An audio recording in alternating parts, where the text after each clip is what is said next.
In this video, we will show you how to replace your plate light bulb on this 2009 Dodge Dakota. This will be located directly behind your plate light assembly.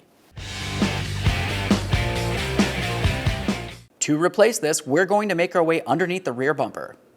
From under the bumper, we'll come right over here. We're going to give this a squeeze, turn it counterclockwise to remove the wiring from the back side of the plate light assembly. To remove the 194 bulb, just go ahead and grab onto it and give it a little wiggle and pull it right out of there. Now it's time to install our brand new bulb. Let's slide this into place. Make sure it feels as though it's secure. Let's slide this into place. Make sure it's secure. Okay friends, we've got the truck back together. At this point, test the lamp functionality. Aside from that, thanks for watching. When only the best will do, demand TRQ. The only company that lets you view before you do. TRQ is committed to offering the highest quality aftermarket auto parts that are engineered for peace of mind. Thanks for using and viewing with TRQ.